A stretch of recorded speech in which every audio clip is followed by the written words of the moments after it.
Once ready, I can go ahead and get going. Absolutely. So like Mike was saying, we do deal with Kentico quite a bit here, but today I'm going to talk about Kentico, and I'm also going to talk about just interfacing with content management systems in general. Anything. And basically go through why people use content management and how things are changing in that realm. Things like headless CMS, MVC, and what that means for systems that are using older CMS systems. So these are the two extremes as I kind of see them. You've got the code-only website, which is essentially something that's not using a CMS. You've just written some HTML. Maybe it's a single-page application. Maybe it's the 90s. I don't know. You've got unlimited creativity because you have full control of the code. You know, everything's custom. There's no licensing because you wrote the code. And that, from a developer standpoint, that's really powerful because they can do whatever they dream to do. But then you've got things like WordPress, where you can customize them, but just for the extreme side, portal only, no customizations, just whatever the CMS gives you out of the box. For the marketers, that's really powerful because they can make all the changes that they want to make, even if that's the change that's going to get them in trouble. So it's one of those things that developers can make it fit any business need. Marketers are kind of tied to this one-size-fits-all methodology of websites and web management.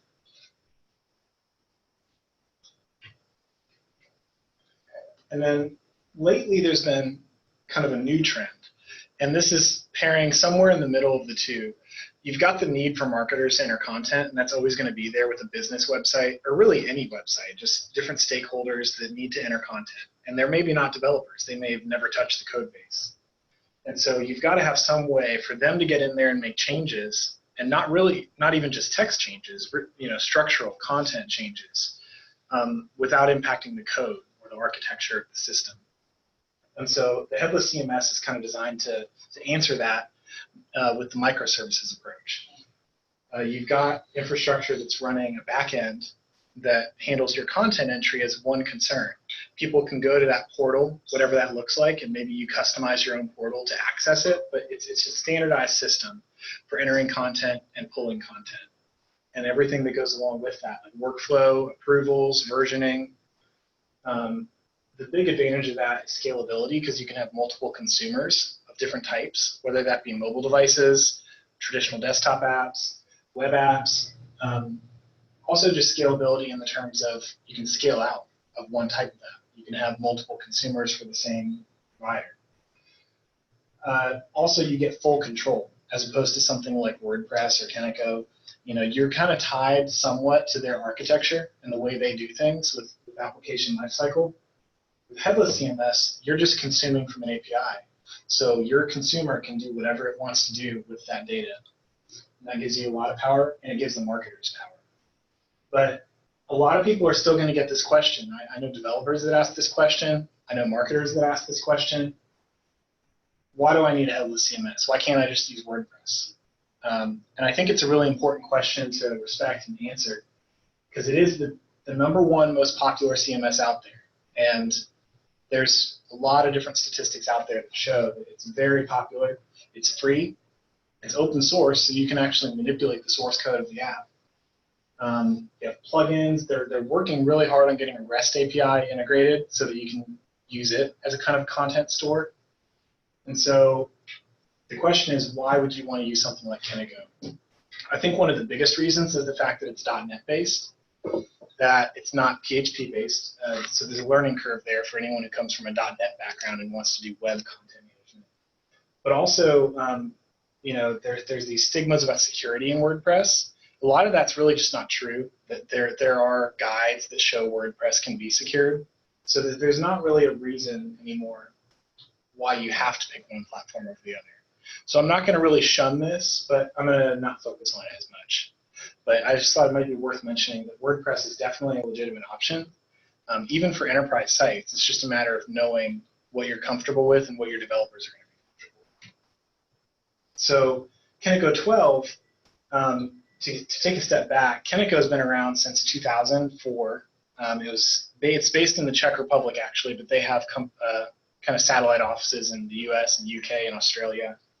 And they started with portal-based development using just traditional ASP.NET web forms.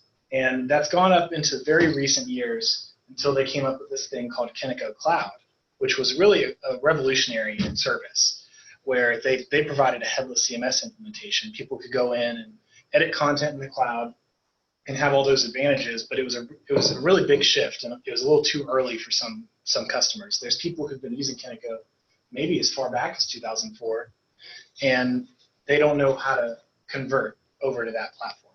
So Kentico 12 was meant to kind of bridge that gap and allow people who were using the older models of CMS development to kind of shift towards MVC without having to make the jump right away. And just to give you an idea here, it basically is headless. What you've got here is a content editor that works directly with the content server. So there's maybe one server that's directly accessing the database and dealing with content. And then you've got a consumer. And just like the headless CMS, you could have more than one consumer. The developer is developing things that interact well with the content provider. And then they're sharing those models between the two, just like you would with the REST API. The other interesting thing here is as people consume content, it's doing some caching along the web farm, meaning every time that you have the Kentico head or the portal running and someone requests content, it's going to cache it on that side and on the consumer side. So it knows what content's being used regularly.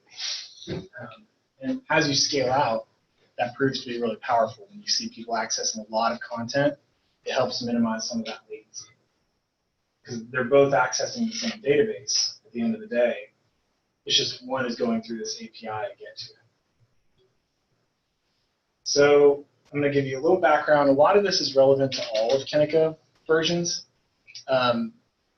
but specifically talking in terms of Kentico 12. So you've got these ideas of pages, modules, custom tables, and media libraries. And those are all for different types of content that you might want to store in a web app, and that you might want content managers to actually go in and work with. Pages are probably a pretty familiar concept if you've done anything with web and CMSs. Pages can be really abstract in the sense that it's a product line, maybe it's a certain type of object that you're representing with the page, and you want it to show up in a hierarchy. And sometimes it's very literal. It's just a home page, what you would expect a page to be at first thought. The big thing with these is you get workflow and versioning, so people can go in there and make changes, and you can see what happened over different versions. You can also see different approval processes. That's the workflow side of it. So you can require that some team lead, has to approve all the changes to the pages. Then in the database, this isn't really as important, but it's stored across 3 different tables. So you get a custom table for the specific page type that you're using. There's a generic one that shows all the pages in the entire site, and then one that's more specifically focused on hierarchy, showing the levels of pages. Modules are kind of similar to a database table in the sense that you have an object and then it's represented by a database table. Modules can have a front-end representation as well, and so they're used to store things like custom settings or extending the traditional CMS API. You can kind of compare this to a WordPress plugin if you've done anything in the WordPress realm or heard of that. But you get a lot of really deep integrations here, so you can actually extend core objects with this. Oh, yeah, tons of it. These guys don't want to eat it, don't they? Well, I got here late, so I didn't want to break the flow. Help yourself. 4 different pieces here. Got pepperoni, Wisconsin 6 cheese, spinach Alfredo chicken tomato, and pineapple wine. And then the last 2 types of things you can store in Kentico are custom tables and media libraries. So custom tables are kind of similar to these modules, except they don't necessarily have a front-end representation. The these are just tables. So if you don't have some deeper integration you're trying to do or extending the API, that could be a good use case for that. And then media libraries are what they sound like. They're a library of media, and that could be pictures, it could be PDFs, really anything that's a file that you would consider like a binary stream, something that's not just data in a table. And you can also map to external providers, which can help with speed and maintainability of that. So, because media libraries can get pretty big. So those are your 4 types of things. And traditionally, in a normal static application, you're going to have to manage all of those things statically. You may tie into an API for your media, but you're going to have to deal with database structures, things like Entity Framework maybe for data structures. And the nice thing about Kentico is, as a developer, you can still deal with data in a very similar way, treating it like an API, but the content editors can get into a visual portal and actually edit that data. And that's where the power really comes in. So I won't walk through this in too much depth, but basically you can go install it from their website as a free trial version. Or if you're a paid licensee, you can go through your client portal. And just running through these, not really a need to go into too much depth on this, but I'll put this slide up there. Basically, the big thing to take note of is you have 2 different options, MVC and portal. And that's kind of what I was talking about. Kentico's been around for a while, so you have clients that may want to jump into Kentico 12 and use the traditional approach to developing things, meaning they don't have a separate admin or head for data and then a presentation layer that's MVC. They may just have the out-of-the-box Kentico product, and they go and edit content in there. But they give you both options here. And then you can either run this to IIS. And the interesting thing when you do it to IIS is it's 2 separate sites. So if you're doing the MVC approach, you're going to have an admin site and then an MVC site. And that MVC site is where you're going to consume the content.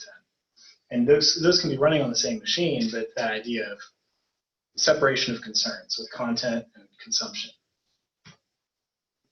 So in these cases, I've set it up just to run locally from Visual Studio. Then you would let it install, and you're good to go.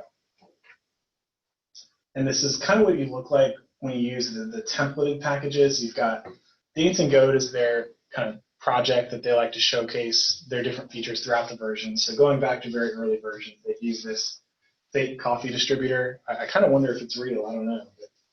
But, they've got an address. But you can see on the left side, there's 2 solutions. They put them in the same folder structure just for kind of combining everything together, but it is 2 distinct solutions. So I'm going to switch screens here and go to code. Let's see. I'm going to go to desktop here. I do know my password, I promise.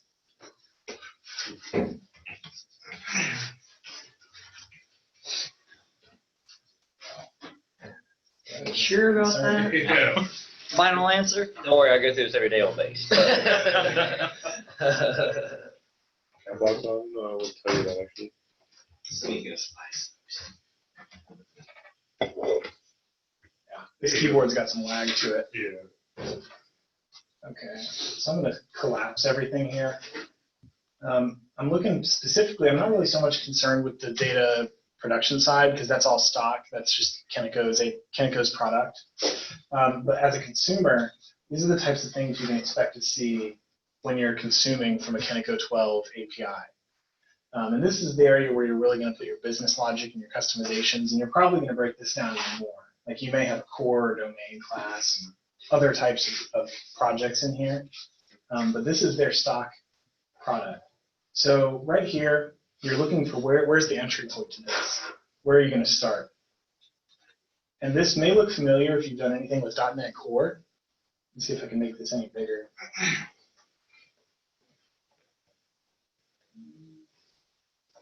That'll work. So you've got essentially what's a startup class here. And this is going to deal with your dependency injection or configuration. Kind of similar concepts to what you would do in a normal web API. You're telling it what types of features you want it to use, And say you don't really care about activity tracking on your site, that's just useless data, then you can just remove that. And so it's kind of nice how you can be modular, and they offer all of these features to you, and in previous versions, you kind of had no choice. You could tell it to not install things, but you'd get yourself in trouble doing that. Here, you can actually tell it, I'm just not going to consume that service. So that's one of the really powerful things in this new model where you've got a separate consumer and provider. If I go over here and look at some other areas, this resolver section, let's see, dependency resolver. So you've got these builder objects. Here's what we're looking at. Yeah, so this is kind of similar to where you would see add singleton in .NET Core, things of that nature. Some of the syntax is a little different because technically this is not running .NET Core. This is running ASP.NET MVC, I believe 5. But this is where you're kind of building up these resolvers for an MVC application. It didn't happen to use Artifact, does it? It looks a lot like it. Artifact? Yeah. Oh, I guess it is. Yeah. And then in here, I guess that's sealed, right? Yeah, I felt like I'd seen that before, but I wasn't sure where. Yeah.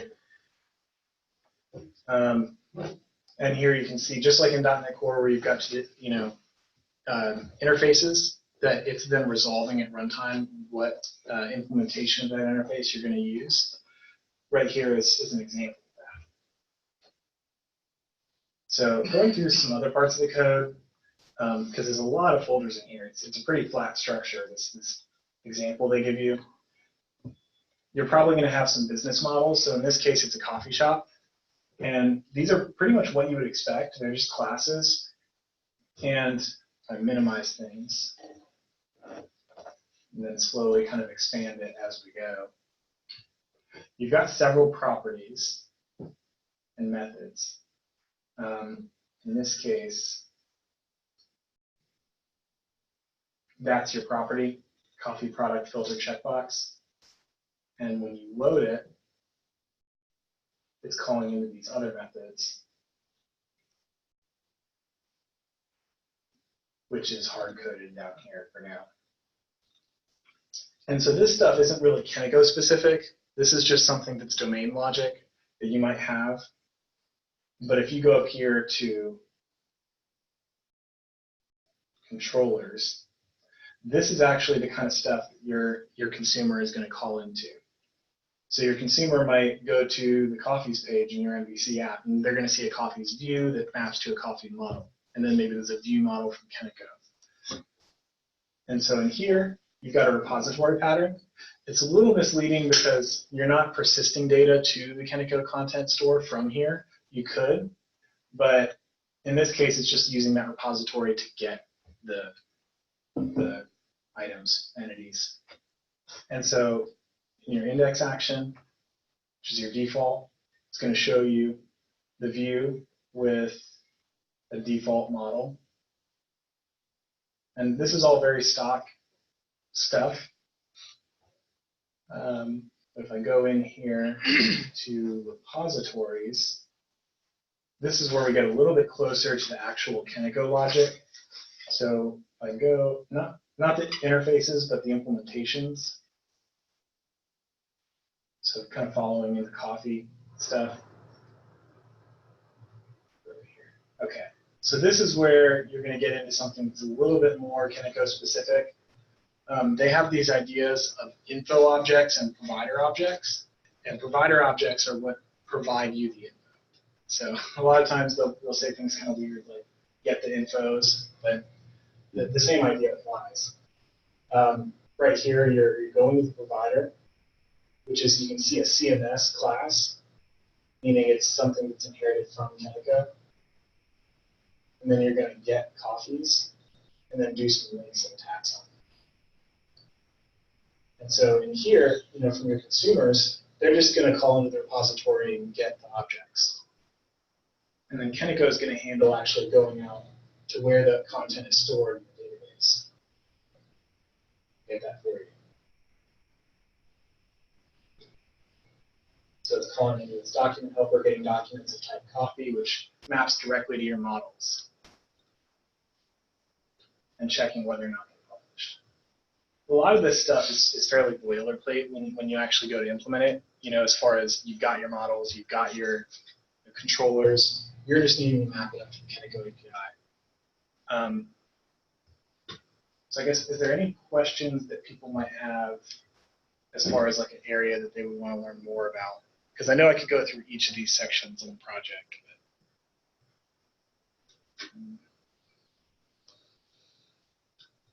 Are the providers an interface, or was that an actual class, like a hard implementation? So the providers, I think actually, I don't think they do interfaces for that. Because that's what I thought when I looked at when you're hovering over the thing, which I thought was interesting because they were using interfaces for other things. So it was interesting that they weren't using interfaces for that as well. Yeah. Now the other thing though about the providers is a lot of this code, let me pull it up again. Even though this is provided by Kentico, this is inside of your consumer solution. So you have control over how you architect that solution. So just looking at, say, this brewer provider. It's not calling into an iProvider, kind of like you would an iRepository, but you certainly could. The only things that you can't kind of change how they're inherited is things like this document helper, because those are generic. That's something that Kentico provided. These are provided because this is a template from Kentico for the Dancing Goat site. But I would agree that, you know, if you know that all of them are going to have a generic get method, I maybe wouldn't call it get brewers because it's implied. But you could have, say, an iProvider, and then say these are all going to be of type iEntity. Because is their provider, are they just fetching the static pages, right? Is that what's going on there? Or? Yeah, so they're just going in through the database and they're going to see if it's cached, they're going to get the cached version. But that's all being decided at runtime with the content provider.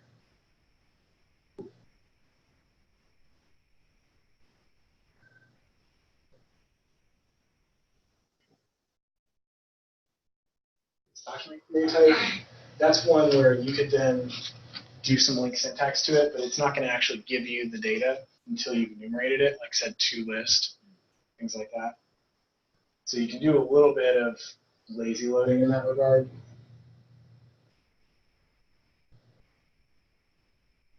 And when I run these, just to kind of show you what everything looks like, this on the front end is your website. And this web app project is the other half of it. So this is the actual Kentico API that you're calling into.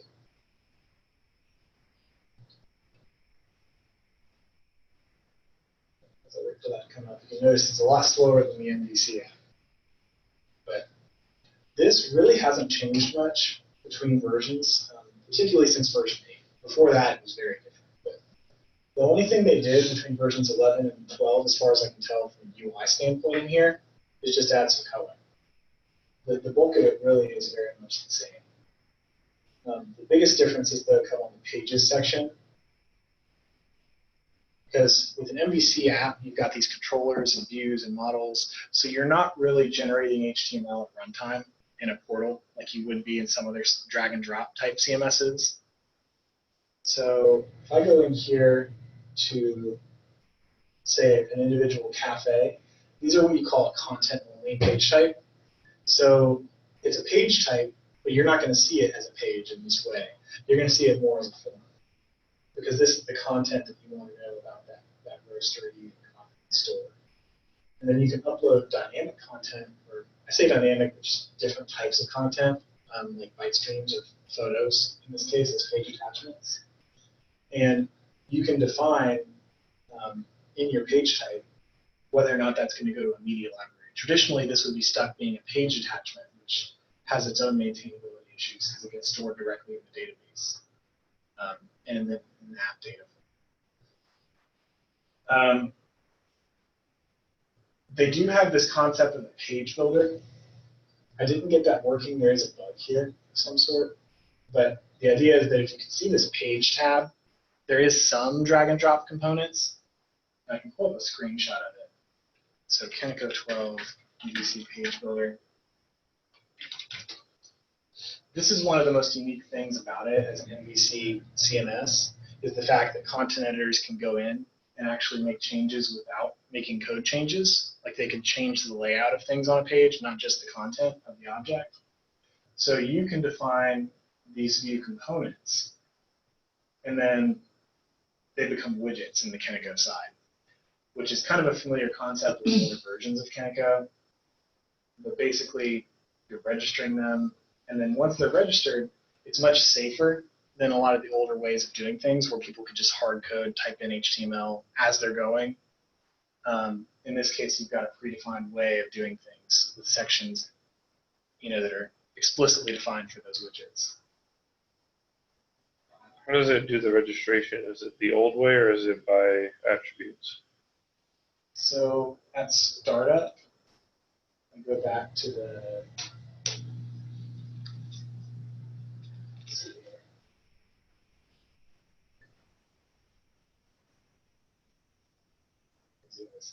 actually.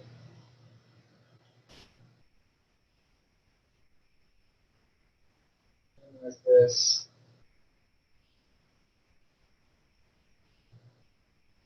First thing you have to do is actually tell that you're going to use the page builder, because that's kind of the core component for adding widgets like that.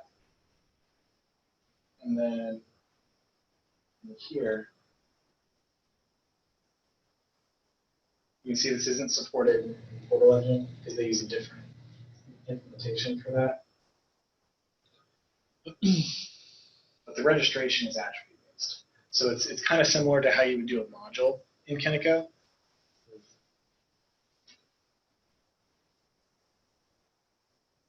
So they usually have like a full example in here.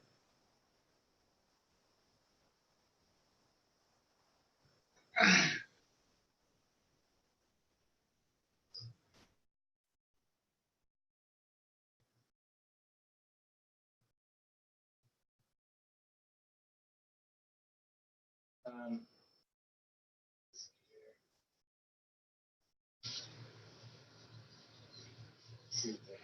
So I'm sure they put an example of that. So here's one of our widgets.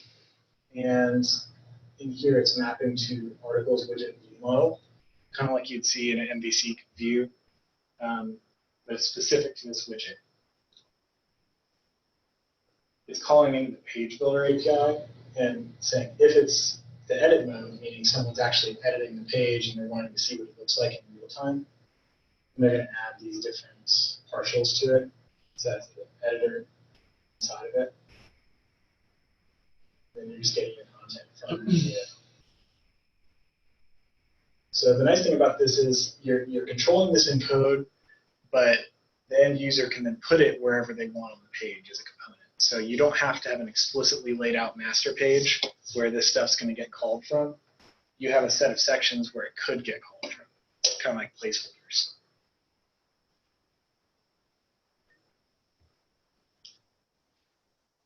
There's probably not a concept of a master page anymore. It's the layout, right? Yeah. So you have an MVC layout, and then that layout's going to have different things that get put into it depending on where it gets called from a controller. It's pretty much like a master page, though. Yeah. Just different syntax.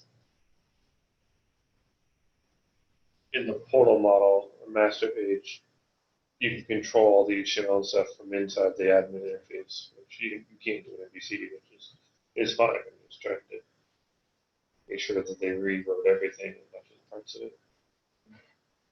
Yeah, there's definitely a lot from the portal perspective that's from what I can tell, not really rewritten. Is the admin application still web forms? Yeah. So it's not an MVC application in and of itself. I think their focus was just being able to provide to an MVC application.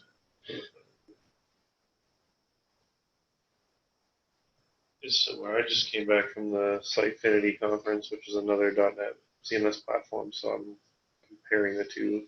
So I'm asking some of these questions, and it's the same problem. Exactly the same way. MVC 5 web forms for the admin interface. Both of them have about a 2-year roadmap for .NET Core. To be able to rewrite the entire thing in .NET Core, which my guys don't like. They want it to be .NET Core yesterday, but they don't understand it takes when you have a platform that you've built over the last 15 years, you don't just rewrite it in a couple days. So that's the next thing I think that'll be coming there. Have you, because it's obviously you worked with both models now, have you noticed performance gains in MVC in terms of like initial pages? I think definitely cold page loads are a bit faster. Just from what I've seen with like their stock template. I would say from a development standpoint, it would probably be faster retrofitting an app to use Kentico if you had to, something that's existing, but that's going to depend on whether or not it was built in MVC in the first place, of course, which a lot of the sites that are using CMSs weren't, because that just wasn't an option until fairly recently. So most sites that are moving to this model, it's a total rewrite. And so you're weighing the pros and cons of how do you sell that, what's going to be the cost to the client, but also the benefits. The benefits being mostly maintainability and kind of honing in on their core business logic. Whereas, with web forms, you can still do that, of course. All of that is still there. It's just a different model. Yeah, there's performance gains. There's no view state anymore. You're moving that from the pages. You can clean your HTML, and ultimately, web forms is going to be obsolete, in the future. At least specifically from Kentico's perspective, they stopped implementing web forms, or the portal model, I should say, in 2020. They stopped supporting it altogether in 2022.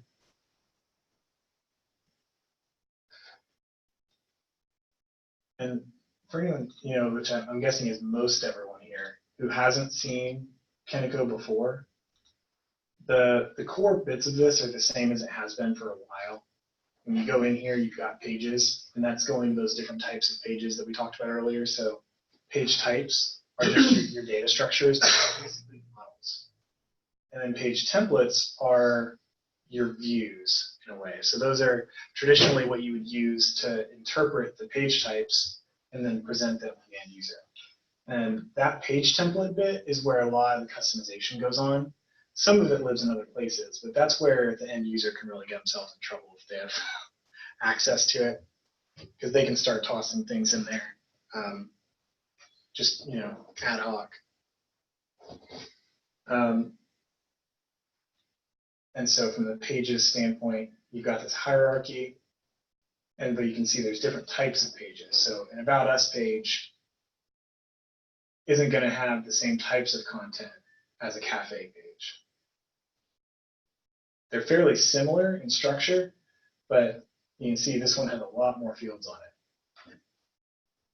And that's what you're defining in your page types.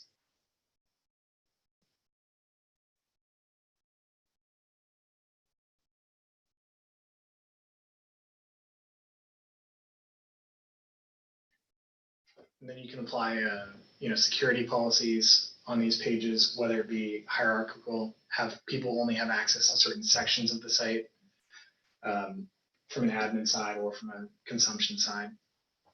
So there's a lot of customizations you can do there.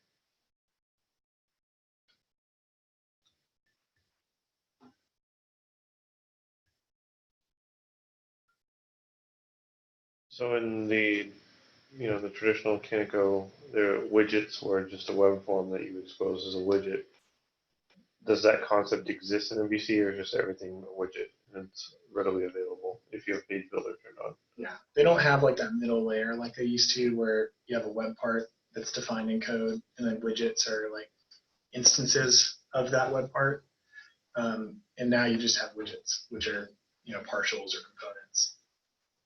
How are you controlling like the form of the widget, that you're putting in properties on? How is that being controlled now? I know I wasn't able to get the page builder actually running in here, but I'm assuming it's fairly similar, where you just have a form, and then that's going into a view model object. So I know on the code side, So you have a property and then you're just decorating the property with what, you know, maximum length. So this here is the model for it. And so it would map in theory to that model. So you're going to have a list of articles, in this case, an account. And so from the admin side, you may have a form control that's going to let you decide, hey, I want to get articles that have these properties about them. Sure. So in this case, like with the articles in the past, you would have like a path and give me the top 5 articles. Yeah. You know, that are top 5 articles that are underneath January or that are in January or something like that. Have you seen how they've implemented that? No, not from the front end. Only from the code side, kind of reverse engineering it. If I look here, not just developing widgets. So I guess every widget has its own controller, so then you would have that at the controller level. If it's like Sitefinity, then they've exposed properties on the controller, and then that gets exposed in the form, and then the controller then uses its own properties to get the data in return. Okay. And of course, being MVC, you have to define a lot of that at compile time. And so you're giving some pretty strict limitations on how people can customize pages. You know, but the idea of this is that just the fact that they can customize it at all while you're running an MVC site is the big advantage.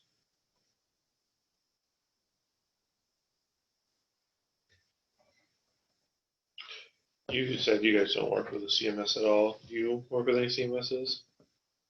Not really. Yeah. We have our own stuff that we use, so I just thought it'd be neat to come and see what else is out there. We got like 50 guys in our shop though, so makes it easy to set up our own CMS and do our own thing. And so the company's already paying for developers instead of having to pay for another company to make stuff for us. I know one of the things I looked at just while I was developing some of this, more outside of the technical realm and more at the business side of it, the guy who wrote Kentico, Peter Palas, wrote this blog post on HackerNoon about, you know, basically his opinion on building a CMS. And he did actually have some cases where he thought it could be good to build your own CMS. But I thought it was interesting just going through his story. I don't know what's up with the elephant. You know, he wrote this stuff back in 2004, and kind of going back even before that, he talks about 2000, some of the inspiration he got for writing Kentico. And he goes through different reasons why people would come up to write their own CMS, and then explains why they're not valid, those specific reasons. So, well, yeah, I mean, if I had a CMS business, yeah, I wanted people to use my CMS, I'd write an article too saying you shouldn't do He's actually, well, he's trying to move crowds from one of his products to another product, which is the headless CMS, which is, I do believe that's a bit of what the future will be. I just think it's premature and people aren't ready for it right now. What does he mean when he says headless CMS? Well, the headless it basically becomes a content repository. So basically you have the interface to put in all your content, Yeah. and then it exposes an API, a system of APIs that you can consume with React, Angular, mobile apps, you know, you name it. And their idea is that they're building an omni-channel content platform. And I do believe that there's going to be a good place for that in the future as you're building these content stores that then mobile apps are consuming, your desktop apps are consuming, your smart TVs are consuming, stuff like that. But I think it's just premature. Marketing departments aren't ready for that yet. Sounds like they need to step up their tech savvy skills in the marketing department to be able to handle that. Well, the problem is so you go and put in content, like let's say you put in this blog post. Well, this blog post is fine on a traditional, you know, on a desktop or something where you're reading it like this, but how are you going to send this blog post to a smartwatch? You're not going to read 2,000 characters or whatever it is on a smartwatch. Or you know, even in a mobile app, you're going to slim it down a bit. So it's not quite thought through all the way in how you're going to structure the content to make it repurposable across different types of devices. And the other side of it is, yes, you've built this store that can house the data that all these devices can come and consume, but you still now have to go build the consumption on each of these devices. Like how they actually view it. Right. So I don't know what it looks like. I mean, this is essentially what RSS was trying to do when it was out, and then created a standard around it. Is this is the format of RSS, and it pushes it out, and then you had RSS readers that would read it. I do think that's eventually where things will go, but it's not there yet. And all he's trying to do right now is say, this is where things are going to go in the future, so don't waste your time trying to build a monolithic CMS platform. It's funny because one of my guys wants us to build our own custom CMS. Not worth the time and effort for us.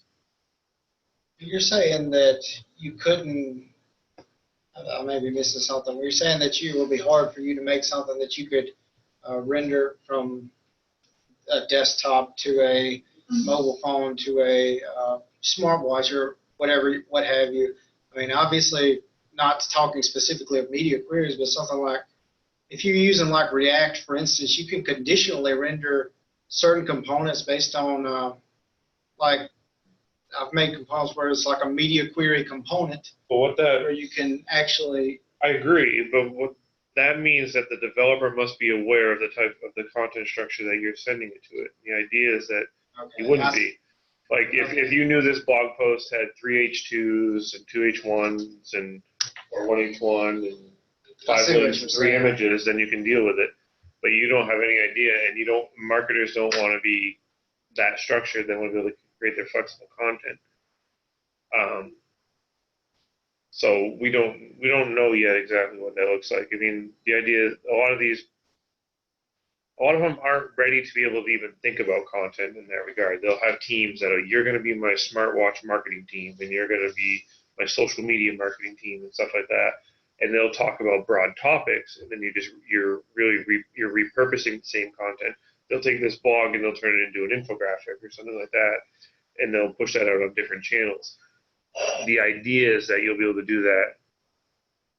The pipe dream is that you'll be able to do that just by creating the content once and defining what that structure looks like to be able to push out to those different platforms.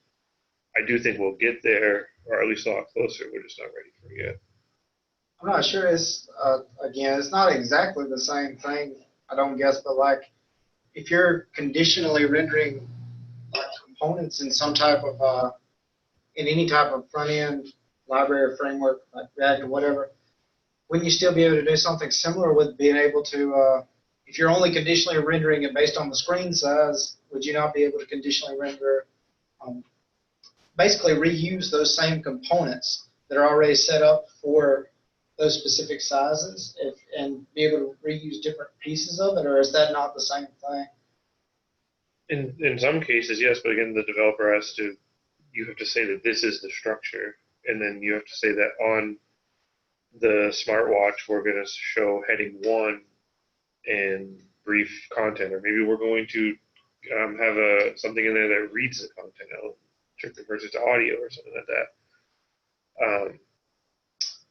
But you can't just make those assumptions on how you're going to translate, rich text content here. That can be anything. It can be images, it can be video, it can be YouTube, you name it.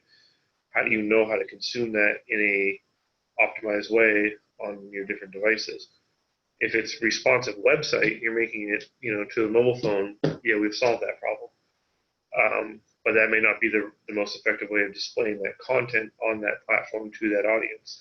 That's the whole idea with omnichannel marketing, is to be able to get your content in front of your audience at the right time, at the right place. And that may be on the watch, on the phone.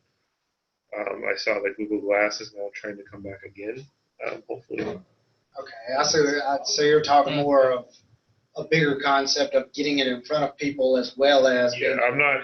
It's not just specifically how can you do it. I think I missed that. That was my fault. And they just haven't figured that out. When you get into marketing, you understand there's a buyer's journey, there's where people are at in the decision process, whether it's awareness, they're just trying to get awareness, if you're thinking, I want a beer, but you don't know what type of beer. So you're in an awareness stage. And then once you start learning about the different beers, now you're in a consideration stage. You're starting to think of what's the right beer for me to buy. Those people in those different stages, you market to differently. You're going to put different content in front of them. We've all done it. You want to get some information, you have to fill out a form to get a white paper or an ebook or something emailed to you. It's all that type stuff. Well, I love that. And it's not going to be your mom and pops that do it, but it's also not going to be your giants that do it, because your giants can't pivot like that. It'll be a long time before they can. So it's going to be your mid-market plays, your upper SMBs, and your smaller mid-sized companies that are going to be the ones that will figure this out eventually. But again, we're years away from it.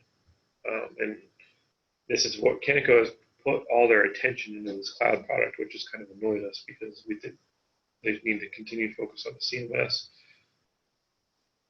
That's what it is. But that's, go back to the beginning, that's where Peter is trying to say with this. This is CMS, the monolithic CMS isn't going to be what's here in the future.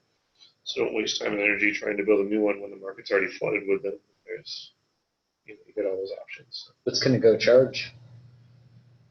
So right now their base, it runs from, I think, 7,500 to, I don't know what EMS is at now, their marketing platform. I think it's like 17.5. And then licensing is per domain, per production domain. So that's where they're at there, which they're well priced for the amount of features that you get out of it. Whereas the next step up would be like a site core or something like that, and then you're talking like $50,000 a license.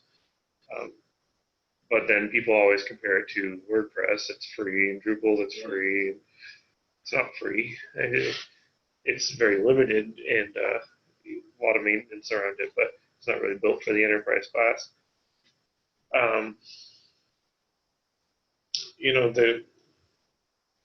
With them moving to MVC now, they're appeasing some of the developers.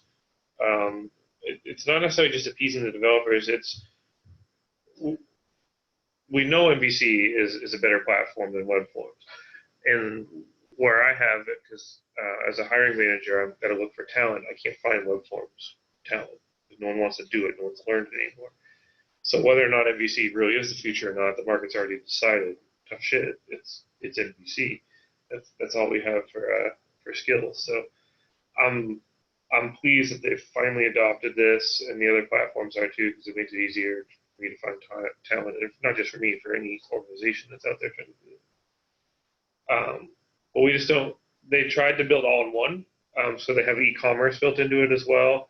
They have an online marketing tool. If you think of like a HubSpot or a Marketo or these enterprise class marketing suites, they tried to build their own version of that. That's not quite as enterprise as those are, but it's an all-in-one package, thinking that marketers wanted everything in one solution, because they did at one point. Everyone wanted the one tool to rule them all type thing.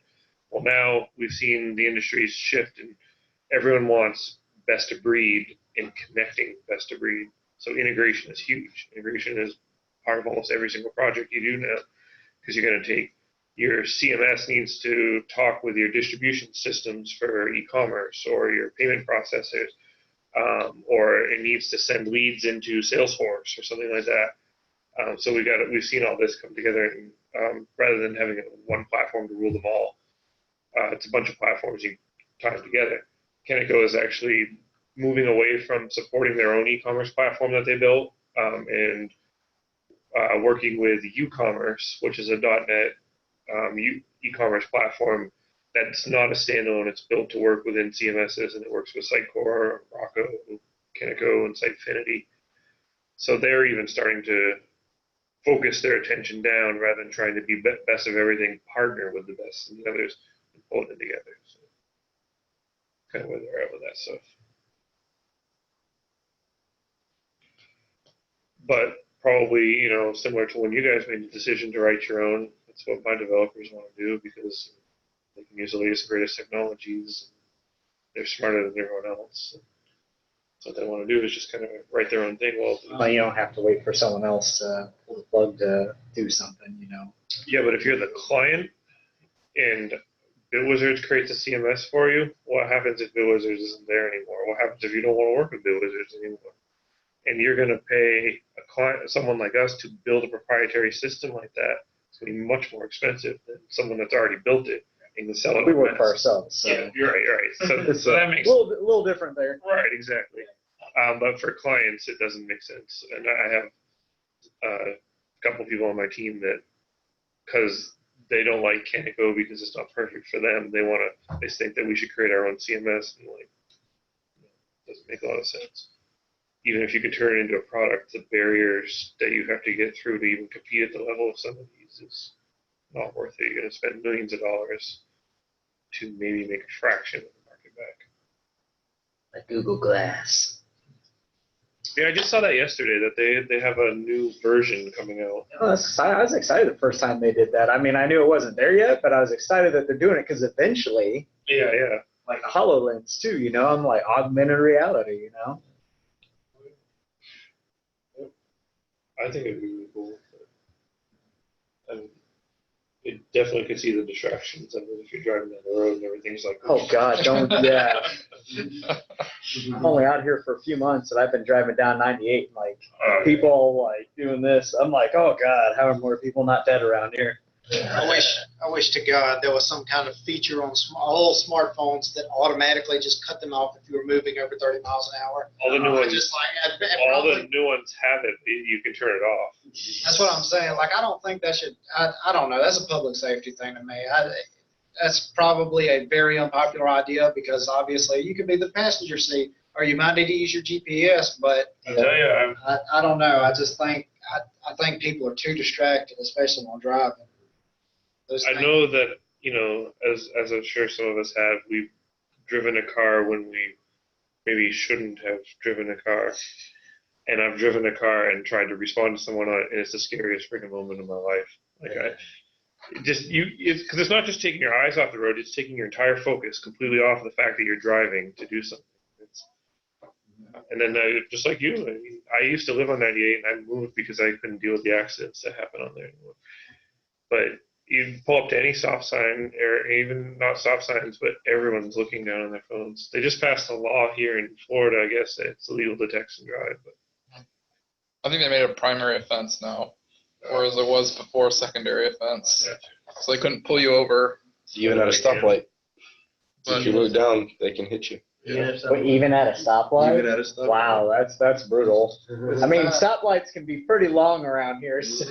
With 5G and Big Brother and everything around the corner before it's over, you'll be able to pass a cop, and the cop will know something, get something from the towers and say, okay, his phone is browsing something right now. That will be Check this car out. What's he doing? Then you're going to be buying kind of like the old Fuzzbusters. You're going to be buying like the antenna on top of the car that's like shielding you somehow from. Yeah. Oh, that guy's not using his phone at all. That's a product they need to go ahead and start funding now because it will be big. Have a cop pulling up. Okay, see somebody was looking at Pornhub on their phone while somebody came from this car. That's even better. Somebody cuts me off. I'm sending that signal that way. Then. That's even better. Huh? You cut me off. You don't have anybody else in your car. I mean. so how long have y'all been using Kentico? was 2019, 15 years So for since version 2, and they came across Kentico because I wasn't with the company back then. I've been here 10 years, but they found it. Someone presented it at a user group meeting like this, and that's how they said, okay, that looks cool, and they got a copy of it and got into it. Kentico has a very large market. They're Gartner Magic Quadrant. They have tens of thousands of clients on it.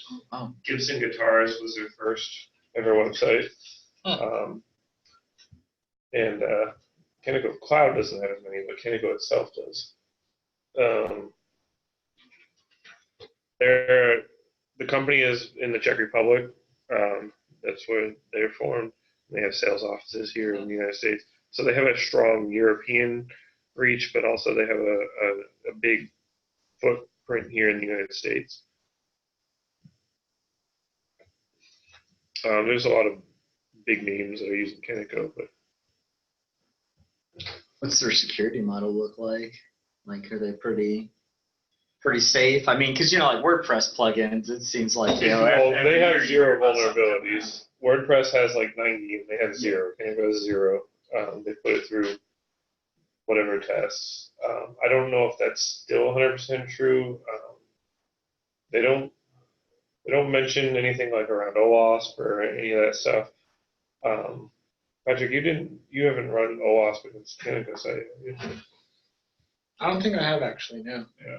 It'd be worth a shot. But you have to hear of vulnerabilities from their security breaches that have happened. They have they have all of the stuff that you would expect to be built in, flood protection, cross-site scripting protection, CSRF tokens. They support GDPR, which isn't necessarily security. That's about your Privacy compliance. Mostly California's heading that way though, too, is what I'm hearing. Like they're trying to do some European GDPR. California's its own country. They probably have to check your data as you go across the state line too. That's what that was when I visited. Making sure you're not bringing any viruses into there. Felt like my tongue touched a 9-volt battery. That must have been what happened when I crossed into California. That's an odd place. Yep. Yeah. So everyone. Their 101 is way worse out there in the highway. Oh yeah. Yeah, that's just madness. Is that the interstates through LA there that they always talk about? Yeah, I think it's the 101, the one that runs through there. So yeah, it was nuts. Yeah. I'm like, I don't want to sit in traffic like that. That's crazy. Like, I should work from home. Right. I'll come in at 10 o'clock after everyone's off the road for 3 hours to talk to people, and then I'll turn around before the moms leave work, or dads, depending on whoever's going to pick up the kiddos. But whoever's picking up the kids, I want to leave before them, so I beat that rush too. Yep. So when you build a CMS platform for your clients, the licensing, is that then on your client's responsibility to maintain that license, or are they licensed through your production? We, as a gold partner with them, we can give discount on the license. We can give that to our clients if we want, but we're not in the business of trying to sell Kentico licenses, so typically we don't. We just send the client. Well, the normal model is most people decide they would need a CMS platform, they find Kentico, and they'll end up coming through looking for an implementation partner. Okay. But in some cases it does work the other way. The licensing, it's a one-time, let's say it's the $7,500 license. You pay $7,500 and then you pay a maintenance fee every year, which is like $1,000 or $2,000 or something like that. And that entitles you to upgrades and all that stuff. And they grandfather everyone in. So if you buy $7,500, then next year they're going to say that's $10,000. You still, you're paying the maintenance based on the $7,500, not based on the $10,000. And they have models that are, so it's per domain, but it's also per server. So if you're in a web farm environment, you're load balancing, you're going to pay $7,500 plus $2,000 for each additional server that you're in. Or you can buy Test Street. Oh, sorry. test and dev is free. You have to request the license, and then they approve it within 7 days. But normally they're just looking, if you have a subdomain, localhost is free all the time. But if you're doing like dev.whatever.com, they normally approve that pretty quickly. We've never had them question any of those. And then, if you're a company that's going to have multiple sites, you can buy 10 site packs or 10 site license, or you can buy an ultimate license, which is you pay, I don't know what it is now, $50,000, and you can do all the Kentico sites you want on as many servers as you want. We have that base for ourselves because we're an early adopter way back. So we run our primary site on it. We don't run that many sites. But you could. But we could, yes. Sounds like getting in on Bitcoin when it was cheap. Yeah, we could, but we can't give them to other clients, Right. so it doesn't really do us any good in that regard. So we've been pretty much exclusive with Kentico, except for now we're evaluating Sitefinity, and we're going to be a Sitefinity partners. If you've ever worked with Telerik controls, I've seen them. that Sitefinity was made by Telerik, and then Progress, the company, bought Telerik 5 years ago. And if you're from some other side of the country or somewhere else, they call it Telerik. It's annoying, like Kentico. If you hear Kentico and Kentico, there's Telerik and Telerik. Yeah, because I was just down in Orlando at the conference. Sewer. Yeah. Sounds like a Zool from like Ghostbusters. Yeah, it does. And then we use HubSpot for our marketing platform. We have a digital marketing team though. And HubSpot has they call it a COS, which I don't know, content something, but that's very limited. You don't really do any development on there. It's just they have pre-built templates and stuff for sure, websites, things like that. Which in some cases is plenty, but most of what we're doing isn't just building a website. It's building a web application that's integrating with backend systems of some nature. And then they go on their own, then the clients, and they manage the content, so they can update the content. Right. They can update the content all that they want, and then we're maintaining it from a technical perspective, from the integration side of it. And Kentico, they have a 7-day bug fix policy, so if you find any bug in Kentico and they identify it as a bug, they guarantee a fix within 7 days. And they plant a tree for you in a forest over in Czechoslovakia or Czech Republic. But they also release hot fixes every single week for just things that work fine. That may not necessarily be critical bugs or anything like that. So we don't do that every week. We don't apply them every week, but as needed, we apply those for clients. And then upgrades they're not like your Windows upgrade. They're much more involved and expensive because you got to map all the API changes and stuff like that.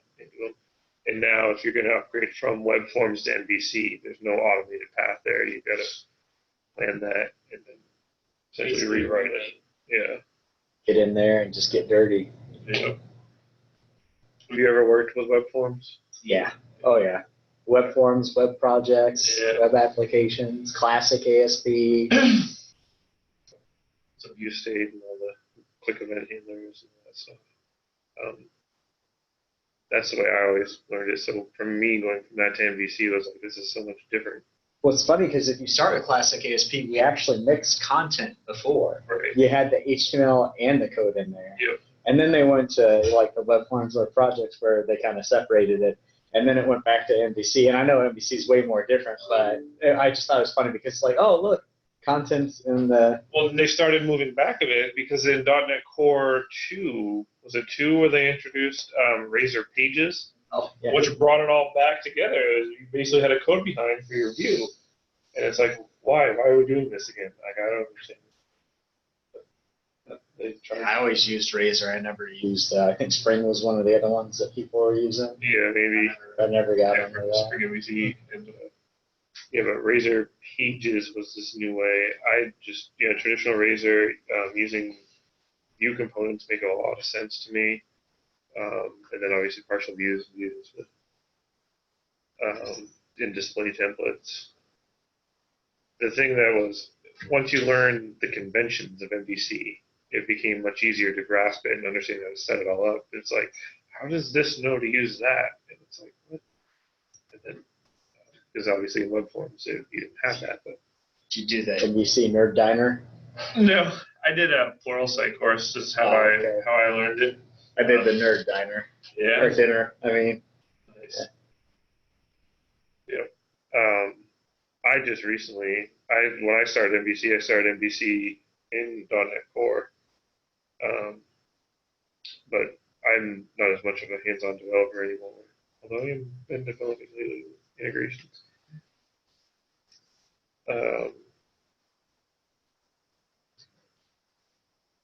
Any other questions around any of this stuff? Gives you a general idea of what Kentico is and how it works, but to really learn it, we would have stepped back and done a sales presentation, and here's a demo of what Kentico can do. Yeah. There's a lot of depth in there for sure. Yeah. No, it was good for what you guys build it for. I mean, it was great. I was like, yeah, I'll go learn another CMS and hang out with some other .NET guys. That sounds like a cool Tuesday night for me. Yep. Phone's is over, so. Yeah.